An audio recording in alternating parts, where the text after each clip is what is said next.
Assalamualaikum Sobat Film, terima kasih sudah nonton video ini. Semoga kalian senantiasa dinaungi keberkahan dalam segala hal ya. Oke, sekarang kita akan menceritakan dongeng yang berjudul Warrior from Sky. Film ini mengisahkan tentang seorang prajurit surgawi yang disegel selama puluhan ribu tahun dengan tujuan mengalahkan titisan iblis di masa depan. Bagaimanakah kisah kelanjutannya? Mari kita simak dongengnya. Let's check it out. Dahulu kala, perang antara dewa dan iblis kerap terjadi di gunung para dewa dan menyebabkan kemusnahan. Untuk mengalahkan Raja Iblis di masa depan, maka disegelah seorang prajurit surgawi yang nantinya mengemban takdir untuk mengalahkan iblis. Cerita dimulai ketika terjadi longsor salju di gunung para dewa. Bencana alam ini rupanya membuka segel makam 10.000 tahun seorang prajurit surga yang muncul secara tiba-tiba dari sebuah lubang batu. Dewa tua sang penjaga gunung yang terusik kemudian menjajal tenaga spiritual sang prajurit untuk mengetahui siapakah sebenarnya si prajurit yang barusan bangkit ini. Setelah mengetahui identitas asli sang prajurit, sang dewa tua lalu berpesan kepada si prajurit untuk tidak merisaukan identitas dirinya. Sejurus kemudian, sang dewa tua mendorong jatuh sang prajurit, kemudian melayang pergi meninggalkannya. Sang prajurit yang dikisahkan bernama Moji terjatuh dalam air terjun tepat pada waktu seorang putri raja bernama Xiaoling sedang mandi. Kaget melihat pria yang muncul tiba-tiba, Xiaoling pun berteriak dan menangkap Moji yang disangka akan berbuat cabul kepadanya. Xiaoling kemudian menghajar dan menendang burung Moji, kemudian memerintahkan pengawal untuk menahannya. Di tengah jalan menuju kerajaan, rombongan Putri Xiaoling tiba-tiba diserang oleh gerombolan misterius. Moji yang waspada lalu menarik paksa Xiaoling yang hampir kena panah hingga terjatuh. Dan setelah itu, terjadilah pertarungan sengit antara Moji dan sang pria misterius. Beberapa pengawal Xiaoling pun berguguran satu persatu, hingga akhirnya sebuah kotak milik Xiaoling yang berisi busur surgawi bergetar hebat merespon aliran energi spiritual milik Moji. Sejurus kemudian, Moji pun berhasil melepaskan anak panah dari busur surgawi dan mengenai dada pemimpin gerombolan misterius hingga terpental jatuh. Kaget melihat seseorang dapat mengendalikan busur surgawi, sang penyerang dan gerombolannya pun kabur. Sementara waktu di penjara bawah tanah, terlihat seseorang tawanan bernama Baolong yang sedang dirawat luka di kakinya oleh Fei Fei, tabib istana. Luka itu didapatkan Baolong karena tawanan lain jengkel mendengarkan ocehan soal dirinya adalah titisan klan naga. Belum sempat Baolong masuk sel, terjadilah aksi pemberontakan yang dilakukan oleh seluruh tahanan penjara. Tak mau terlibat dalam kerusuhan di penjara, Fei Fei kemudian mengajak Baolong dan asistennya melewati jalan keluar rahasia. Namun tanpa diduga, dalam jalan tersebut terdapat energi jahat seseorang yang hampir menyerap tenaga spiritual Baolong dan membuatnya celaka. Tanpa pikir panjang, mereka mengurungkan niat untuk melewati jalan tersebut dan berbalik lewat jalan utama. Kerusuhan dalam istana memaksa mereka dikejar oleh banyak orang dan kemudian terkepung. Asisten Fei Fei yang melindunginya pun terbunuh. Hingga datanglah Nalan Jiao, ayah angkat Fei Fei, yang menebarkan aura pedang merahnya sehingga membuat para tahanan tak berkutik dan berserakan di lantai. Tahanan lain yang melihat kesaktian Nalan Jiao urung melaksanakan niatnya dan menyerahkan diri. Malam semakin larut, Nalan ke putra Nalan Jiao sedang melapor ke ayahnya bahwa upaya merebut busur surgawi telah gagal. Namun berita baiknya, Nalanke menemukan orang yang memiliki energi spiritual besar dan mampu mengendalikan busur surgawi. Dengan menangkap Moji dan menyerap energi spiritualnya yang besar, rencana Nalan Jiao memiliki tubuh abadi dan menguasai istana akan segera terwujud. Adegan selanjutnya memperlihatkan Xiaoling yang telah tiba di kerajaan miliknya. Moji yang dibawa oleh sang putri menyelinap kabur ke belakang singgasana istana. Tidak berselang lama, datanglah Xiaoling dengan paduka raja yang sudah setahun lamanya menderita penyakit lemas yang aneh. Xiaoling kemudian memberikan busur surgawi pada Paduka Raja yang ketika memegangnya mendadak merasakan segar bugar kembali.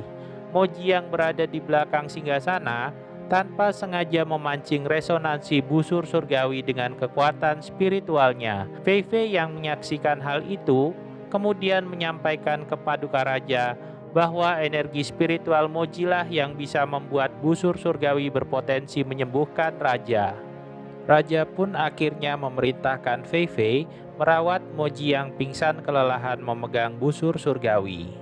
Dalam pingsannya, Moji teringat masa lalunya saat bersama Fei Fei di reinkarnasi sebelumnya dan juga peperangan besar melawan Raja Iblis. Kaget dengan mimpinya, Moji pun terbangun dengan wajah tegang. Ia pun menemui Fei Fei yang disangka Lian Ru, kekasihnya dahulu saat perang besar berlangsung. Fei Fei lalu mengungkapkan fakta bahwa ia bukanlah Lian Ru kekasih Moji, dan juga perang besar dengan bangsa iblis telah berakhir 10.000 tahun yang lalu. Kita kembali lagi ke ruang singgasana. Saat sang raja serius mengobrol dengan Xiaoling, tiba-tiba datanglah gerombolan asasin suruhan Nalan Jiao yang hendak membunuh raja. Kemudian, Nalan Jiao pun pura-pura datang terlambat dan menyelamatkan raja dari ancaman asasin suruhannya sendiri.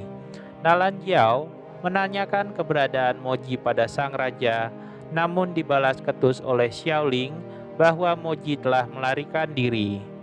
Selesai urusan dengan Nalan Jiao, Xiaoling yang masih jengkel dengan Moji kemudian mencari dan memukulnya dengan kayu hingga pingsan. Sejurus kemudian, Moji pun dibuat mainan oleh Xiaoling dengan melempar beberapa senjata tajam ke Moji yang pura-pura pingsan. Xiaoling pun mendekat dan kemudian disandra oleh Moji.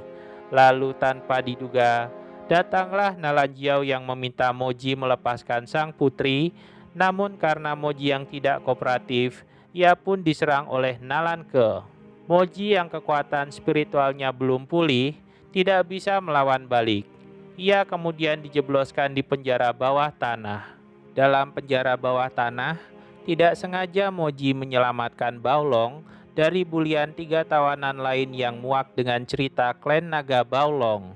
Keduanya pun saling bercerita bahwa mereka sama-sama pernah ikut dalam pertempuran besar 10.000 tahun yang lalu.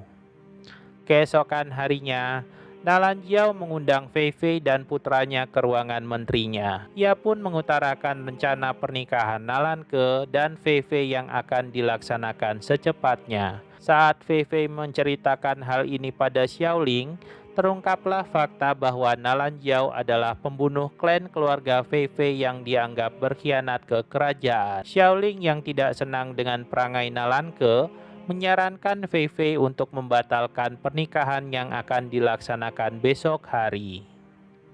Keesokan harinya, hari pernikahan pun tiba. Fei Fei yang terbayang-bayang wajah Moji kemudian datang ke penjara bawah tanah dan membebaskan Moji dan Baolong. Dalam perjalanan keluar kota, Baolong baru mengaku bahwa dulu saat perang besar, dia adalah satu-satunya klan naga yang tersisa berkat kabur sebelum pertarungan dimulai. Baolong pun melanjutkan cerita bahwa Fei Fei akan melangsungkan pernikahan dengan Nalan Ke besok. Tak terasa, sampailah Moji di ujung gerbang keluar kerajaan. Fei Fei lalu berpamitan dengan Moji dan meminta Moji untuk menjaga diri baik-baik. Saat akan melewati gerbang keluar, Moji kemudian berubah pikiran. Sejurus kemudian, pernikahan Fei Fei dibuat kocar-kacir oleh Moji. Nalan Ke yang tidak terima pernikahannya dirusak, kemudian gelut dengan Moji. Pukulan demi pukulan Nalan Ke berhasil ditangkis dan diredam oleh Moji. Bahkan, Moji yang kekuatannya sudah pulih 100% berhasil memukul jatuh Nalan Ke. Tidak terima putranya dilecehkan, Nalan Jiao kemudian mengeluarkan diagram spiritual merahnya dan bertarung dengan Moji. Tanpa diduga, Jurus diagram Nalanjiao yang menyerap energi spiritual Moji perlahan meredup dan hilang. Akibat kekuatannya yang melemah, Nalanjiao pun tidak bisa menahan serangan spiritual Moji dan tersungkur di tanah. Nalanke pun nekat menyerang Moji dan akibatnya ia pun kalah dan tewas di tempat. Moji pun penasaran tentang bagaimana bisa jurus Nalanjiao menyerap energi spiritual milik Moji. Fei Fei lalu membawanya ke perpustakaan milik kerajaan. Di sana, mereka menemukan kitab iblis penyerap roh yang dipelajari oleh Nalanjiao. Singkat cerita, terungkaplah fakta bahwa selama ini Nalanjiao hanya memanfaatkan Fei Fei untuk menyerap energi spiritual murninya. Melihat apa yang dilakukan Nalanjiao, Fei Fei pun merasa curiga bahwa Nalanjiao tidak bergerak sendiri. Oleh sebab itu, mereka pun membuntutinya. Adegan kemudian beralih pada Nalanjiao yang membawa peti mati putranya. Ia rupanya menemui pendeta agung istana yang bernama Xuanzu untuk membangkitkan putranya setelah menyerap energi spiritual keluarga istana sepenuhnya. Xuanzu yang mengetahui bahwa Nalanjiao juga berlatih kitab iblis penyerap roh, kemudian menyerang dan menyerap energi spiritual Nalanjiao hingga tewas. Dan tibalah Moji yang menemukan Nalanjiao telah menjadi mayat. Tanpa diduga, Xuanzu sang pembunuh pun telah menunggu Moji di sana. Moji yang sudah tahu tujuan sebenarnya dari Xuanzu, kemudian berusaha mengalahkannya. Namun apa daya, energi spiritualnya malah diserap habis oleh Xuanzu yang kemudian kabur. Xuanzu rupanya menemui sang raja dengan berpura-pura mempersiapkan upacara persembahan langit untuk kesembuhan sang raja, dan sang raja yang baik hati pun percaya dengannya. Adegan pun berganti. Diperlihatkan Moji yang telah kehilangan energi spiritualnya tetap bersikeras untuk mencegah Xuanzu mencelakakan raja. Sedangkan Baolong sekali lagi memutuskan kabur dari pertarungan seperti yang dilakukannya 10.000 tahun yang lalu.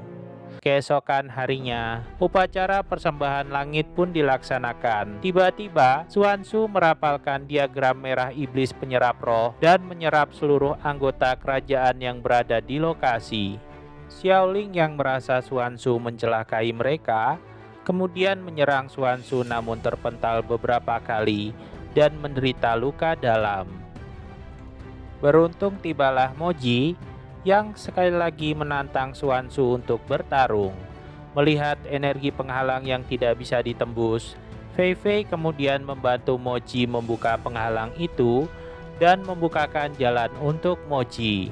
Berulang kali serangan Moji berhasil dikembalikan oleh Xuanzu hingga Moji pun luka parah dan pingsan. Saat akan diserang oleh Xuanzu, tanpa diduga datanglah Baolong yang menahan serangan tersebut. Baolong kemudian beradu energi spiritual dengan Xuanzu dan terdesak. Di saat genting, ia pun berubah menjadi naga dan menyemburkan api ke Xuanzu, namun berhasil ditangkis. Sejurus kemudian, energi spiritual Xuanzu berhasil menangkap dan membantingnya ke tanah. Di saat yang sama, secara ajaib energi spiritual Moji bangkit kembali. Energi spiritualnya dengan cepat memanggil busur surgawi melayang ke tangannya. Dengan semangat membara, Moji melesatkan panah energi spiritual berkali-kali hingga pelindung Xuanzu pun pecah. Secara mengejutkan, Xuanzu pun berubah menjadi naga jahat pemusnah. Tak tinggal diam, Baolong pun ikut berubah dan bertarung dengan Xuanzu dalam wujud naganya. Pertarungan epik pun tak dapat dihindari antara naga baik dan sang naga jahat. Sejurus kemudian, Moji pun ikut bertarung dengan menunggangi Baolong dan melesatkan anak panah spiritual berkali-kali namun meleset. Dengan segala upaya, naga jahat pun berusaha melilit Baolong, namun Baolong yang cerdik berhasil menghindar masuk ke awan. Lalu, saat naga jahat beradu energi spiritual dengan Moji, tanpa diduga Baolong menghajarnya dari balik awan. Tak menyia-nyiakan kesempatan itu, Moji kemudian melepaskan 4 anak panah sekaligus ke arah awan petir yang bergulung. Tanpa diduga, efek tabrakan antara anak panah spiritual dan awan petir menghasilkan kejutan petir sakti yang menyambar naga jahat hingga musnah tak bersisa. Akhirnya, Moji dan Baolong pun berhasil melaksanakan tugasnya sebagai prajurit surgawi dan klan naga untuk menumpas iblis jahat di era ini. Dan film pun tamat. So, bagaimana tanggapan sobat film tentang dongeng barusan? Semoga bisa menghibur hati dan jiwa sobat film ya. Nantikan film-film selanjutnya hanya di channel Rangkum Film. Wassalam.